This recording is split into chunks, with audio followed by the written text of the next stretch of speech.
चोरी करना पाप है, बचपन से हमें यही सिखाया जाता है। बड़े होने पर जॉन अब्राहम की फिल्म धूम देखी तो ऐसा लगा कि चोरी करना एक कला है और किसी शख्स का पागलपन भी, जिसे पूरा करने के लिए वो किसी भी हद को पार कर सकता है। लेकिन सच जो है सो है, और सच आज भी यही है कि चोरी करना पाप है। आप चोरी करेंगे और पकड़े जाएंगे तो कानूनन आपको सजा दी जाएगी।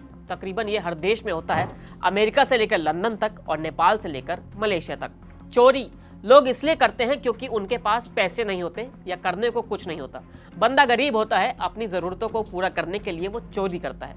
और चोरी के बारे में ऐसी कई धारणाएं हैं, या हम कह सकते हैं कि चोरी करने वालों के बारे में ऐसा समाज सोचता है। लेकिन कुछ लोगों के लिए चोरी करना एक फितूर भी है। जैसे कोई अपने हुनर को दिखाने के लिए चोरी करता है, तो कोई दुनिया को अपनी औकात बताने के लिए चोरी करता है कि देखो तुमने क्या ही सुरक्षा लगाई है, हमने उसमें सेंध मार दी है। आज कहानी नॉर्वे के एक ऐसे चोर पॉल एंगर की। पॉल एंगर चोर ही ऐसा था कि बैकग्राउंड में इतना सब कुछ बताना पड़ा। पॉल एंगर के बारे में आपको बताएं उससे पहले ये जान लीजिए कि जो चीज उसने चुराई थी वो क्या थी और आज उसकी कीमत क्या है। एक इत्तेफाक ये है कि पॉल एंगर ने उस चीज को महज 50 सेकंड में चुरा लिया था। नॉर्वे के चित्रकार एडवर्ड मुंच आधुनिक कला इतिहास के सबसे ख्यात चित्रकारों में से एक है। उनकी सबसे प्रसिद्ध पेंटिंग हुई द स्क्रीम। ये पेंटिंग्स मनुष्य की भावनाओं की गहराइयों को उजागर करती है। एडवर्ड की पेंटिंग्स में मृत्यु, अकेलेपन, हताशा और प्रेम दिखता है। द स्क्रीम को नॉर्वे की मोनालिसा कहा जाता है। दुनिया में सबसे ज्यादा पहचाने वाली मनोभाव वाली पेंटिंग्स में से ये एक है। इसमें चीख है और अराजकता को दिखाया गया है। ये थी वो चीज जिसे पॉल एंगर ने चुराया था।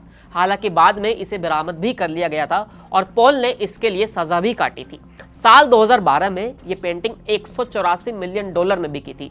आज इसकी कीमत 247 मिलियन डॉलर आंकी जाती है, यानी भारतीय रुपयों के हिसाब से 10 अरब से भी ज्यादा। दिन था 12 फरवरी, साल था 1994 और सुबह का समय था। ओस्लो शहर विंटर ओलंपिक की तैयारी में लगा था, लेकिन दो शख्स एक बिल्डिंग के इर्द गिर्द थे जहां वो पेंटिंग रखी गई थी। नेशनल गैलरी में एक बंदा सेकंड फ्लोर की खिड़की को तोड़ता है और अंदर चला जाता है। खिड़की के ठीक पीछे स्क्रीम पेंटिंग थी। चोर तार को काटता है, पेंटिंग को खिड़की तक लेकर आता है। नीचे सीढ़ी पहले से लगी हुई थी और इस तरह दो लोगों ने 50 सेकंड में दुनिया की सबसे चर्चित पेंटिंग को गायब कर दिया था। इस चोरी का मास्टरमाइंड था पॉल एंगर। चोरी करने के बाद पॉल ने एक नोट भी छोड़ा था जिस पर लिखा था कि आपकी खराब सुरक्षा के लिए 1000 धन्यवाद। ये थी चोरी की कहानी। पेंटिंग मिलने की कहानी इससे भी ज्यादा दिलचस्प है, लेकिन उससे पहले आप पॉल एंगर की कहानी सुनिए।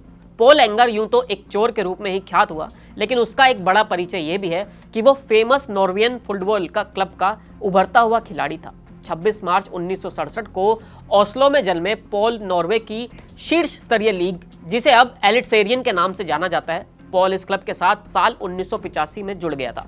पॉल एंगर अर्जेंटीना के फुटबॉल स्टार मैराडोना का फैन था। हालांकि उसका असली हीरो था डॉन विटो कार्लियोनो, जो द गॉडफादर में मार्लन ब्रांडो द्वारा निभाया गया काल्पनिक किरदार का नाम था।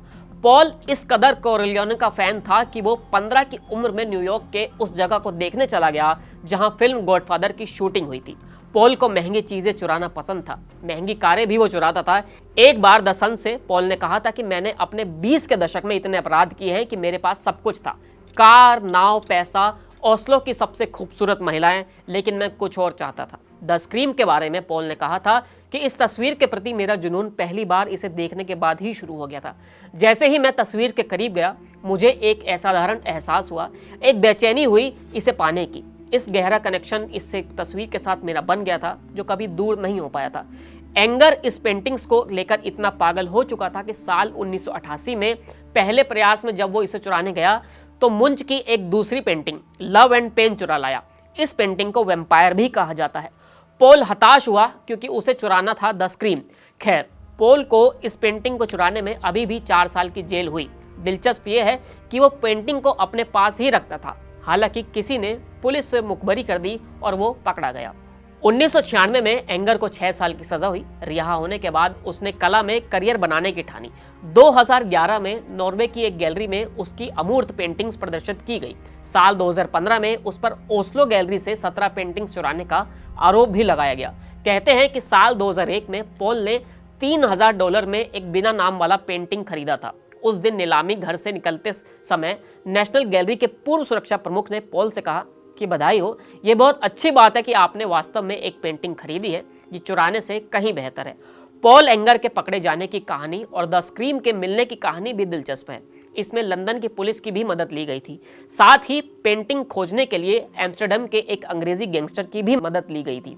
सभी नॉर्वे पहुंचे और एक व्यक्ति से दूसरे व्यक्ति तक चेन बनाने लगे। कोई किसी को डायरेक्ट नहीं जानता था, बस एक चेन को फॉलो किए जा रहा था। इस बीच कई अपराधी टाइप के लोग भी मिले, जिसे ये बताया गया कि ये पेंटिंग काफ़ी ज़रूरी है और अगर मिल गई तो नॉर्वे की सरकार इसका भुगतान करेगी।